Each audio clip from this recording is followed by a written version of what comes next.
Lakeshore Drive, there's an exit to the hospital, and we were like on the whole other side of the lane, and no one was letting him over. So he rolls down his window. He's like, "Let me over!" Like yelling at the people, like, "I'm getting over!" Like pointing at them. He's like, "My wife is in labor," and he was just like going off on these random people.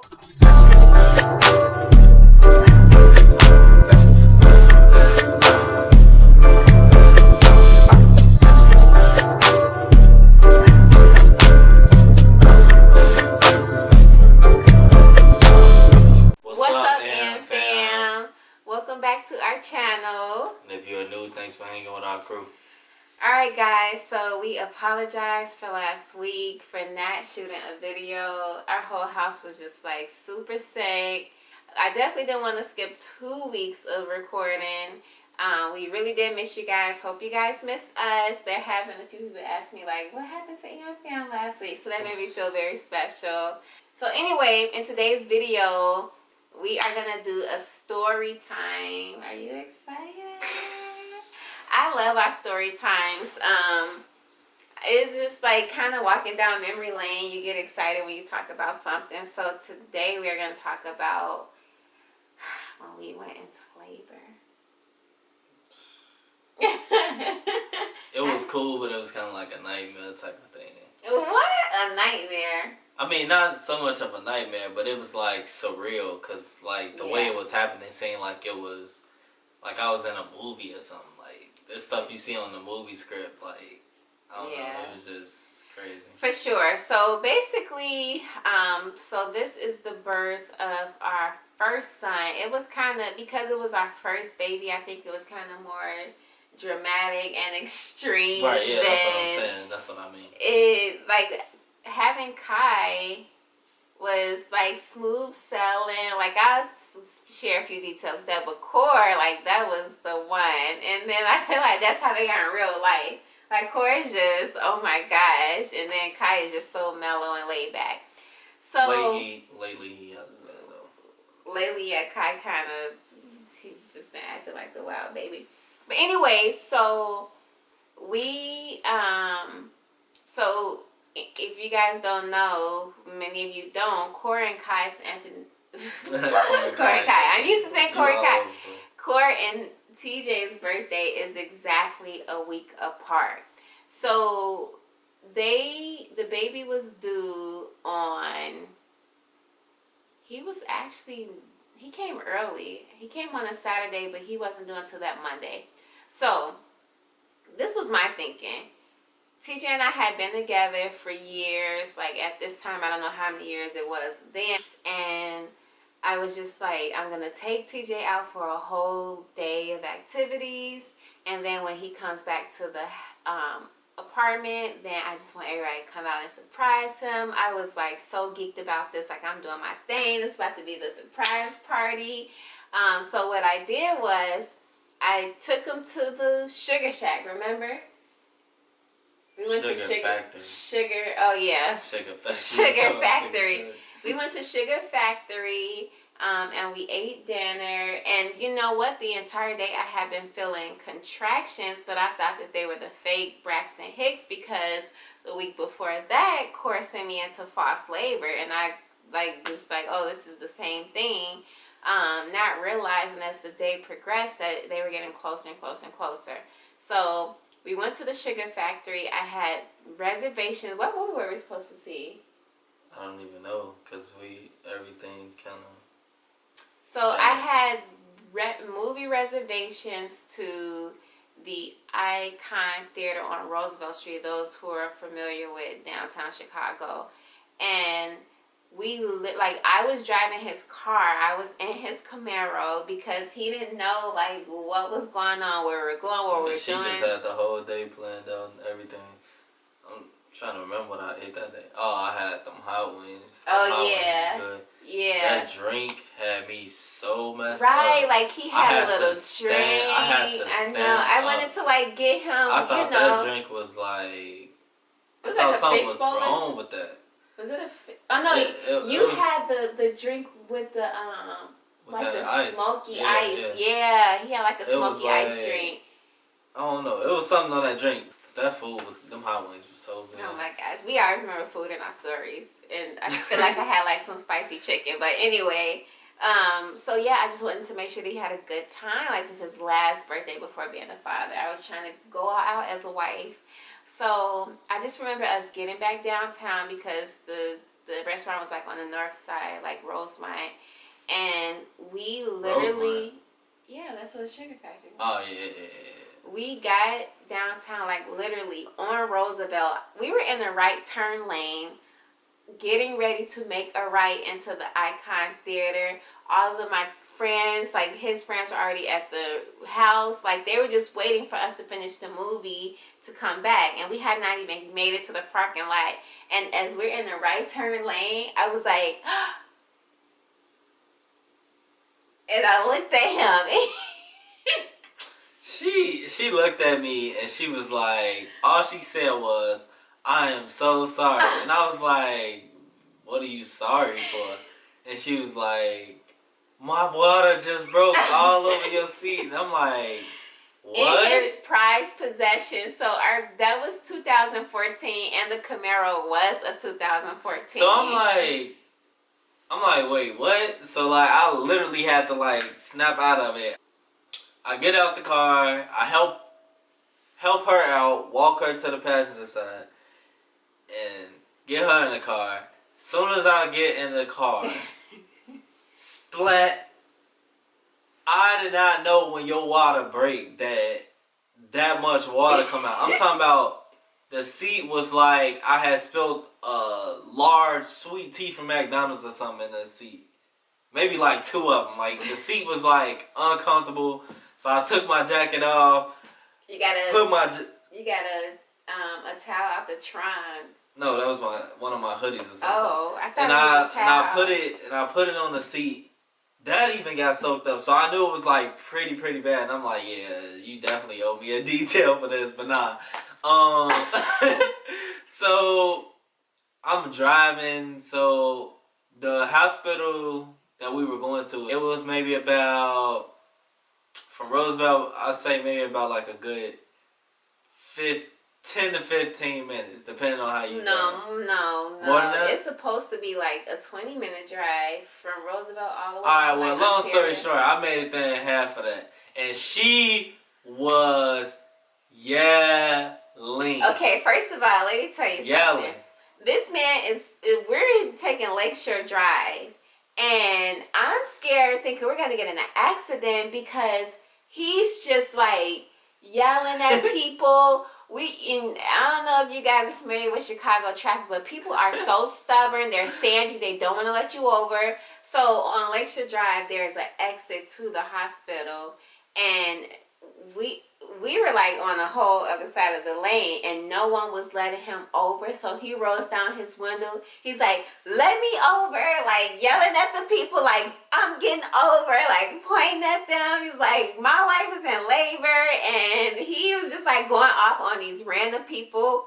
But I don't know if they let him over or not, but he got over. Like, you hop like 3 lanes to, man, that was a dangerous intersection. I was just so scared, and long story short, I know how to control that Camaro though. Man, he got me to the hospital, but what I didn't like was the entire time, like, I was in the car hollering, like, labor feels like a force literally moving through your body. And he kept saying, "Calm down, Janae."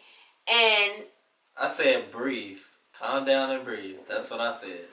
no. Yes, I did. Because even Isha calm was down. telling you, you gotta breathe.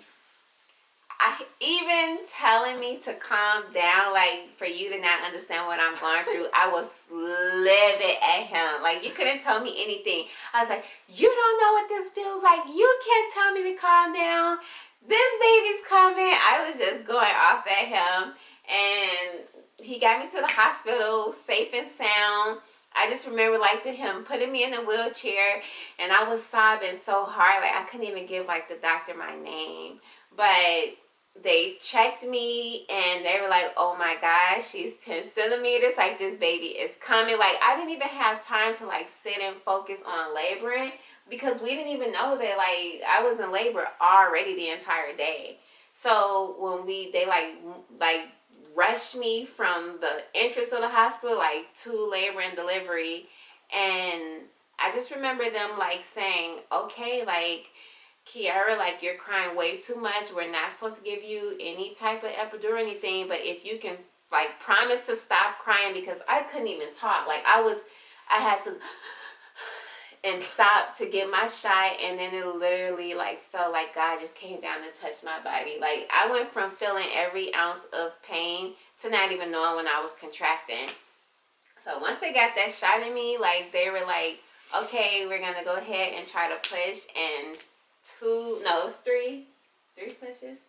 By that time, like my sister Jazz, my mom, like it was crazy because everybody had made it to the hospital just in time. Kai's was a little bit different. Like we had already gone through it. Like we knew what to expect. Like the minute I started feeling contractions that morning, we went to the hospital. Like we dropped Cora off, went to the hospital, and the only thing, so like I remember with both babies.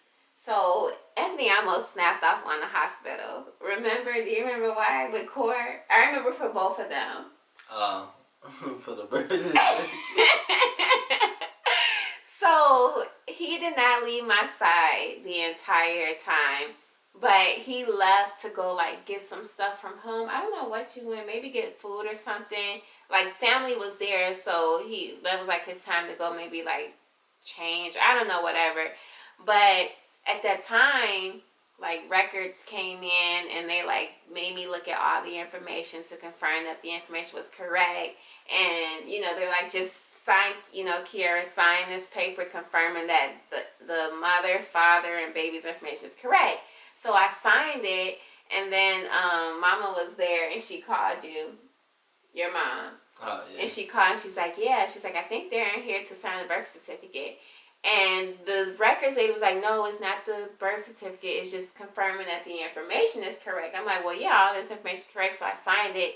And he came. He was livid. Like, he was just so upset. I had, like, the nurse come in and, like, just, like, re-explain everything to us. And she's like, well, you guys are married. So because you're married, you don't have to sign the birth certificate. You're automatically on. But we didn't know. Like, this is our first baby. So, like... He was like, nah, like, where's the records department? She said, like, floor 6. This man went down there and, like, made sure everything, like, they made him look at you made them show the paperwork I signed and everything. Like, he was just doing the most, in all honesty. That's what I was doing the most. I was just trying to figure out. He wanted to make sure that his son never, and he told me, he was like, I never want my son to ever like look at his birth certificate and see that I am not on it or that I didn't sign anything. He was like, I don't want him to go through that type of pain. He's like, I want him to know that I was there and I loved him from the day I found out about him, and it was so special. So kudos to you, Dad. Yeah. It was fine. Like, we got the birth certificate, everything was fine. You like really didn't have to sign nothing. Yeah. But with Kai, when I was there, because we had already experienced that with Cora, we didn't go through that drama. But we went through something else when they tried to make you go out the room for my plateless test. Oh, yeah. I'm like, wow, this man was like in love with me. So what happened was, during my pregnancy, well, I already suffered from like an iron deficiency and like blood problems. But my platelets were extremely low during my pregnancy. And if you guys know what platelets are, it's basically like the blood cells that clot. So like, because my platelets were low, like I could bruise easily. Like, my nose always bled. Like, both pregnancies, my nose was always bleeding. Like, anything could happen. I could trip, and like, I remember I fell down the stairs, like my whole leg was bruised up. So they always monitor your platelets because, if you're delivering, epidural shots, anything, like, they're kind of afraid that you're going to bleed to death. So when I got to the hospital with Kai, it was kind of like a similar situation. Like, I was 10 centimeters ready to go, but I still wanted that epidural shot. And they like already had my notes like over my past doctor's visits. Like while I was pregnant, they knew that my platelets were low, and there was kind of like a red flag where it's like, well, before we do any shots, we gotta do like an emergency platelets test. But because it was like the specialist had to come in, and like they had to like make sure that the room was like not contaminated, like all kind of crazy stuff. They had to like tape my back up. It kind of felt like an epidural, but everybody had to get out. And Anthony, I just remember hearing him like, this my wife, I need to be by her side, like why do I have to get out, like what y'all gonna do to her? Like he was so like, he was like, you told me, you're like, I'm pissed off right now. Yeah. Why were you so mad though? They were just gonna check my blood. It don't matter. Like, what you putting me out the room for? Like, I mean, I could see if I was cool Joe from down the street, but we was married, so it's like. He was like really, really upset. But they put him out there, and there's like no one can be in the room during this procedure. No one at all. Like it was just the doctor and the specialist. Like I couldn't even have any nurses in there. So they gave me the blood test, and I was like maybe literally like 2% more than like what the like cutoff was. So they made me like sign all these waivers, like if I bled to death, like they warned me. It was just crazy. But we like had the baby, we had the shot, and everything was like completely fine.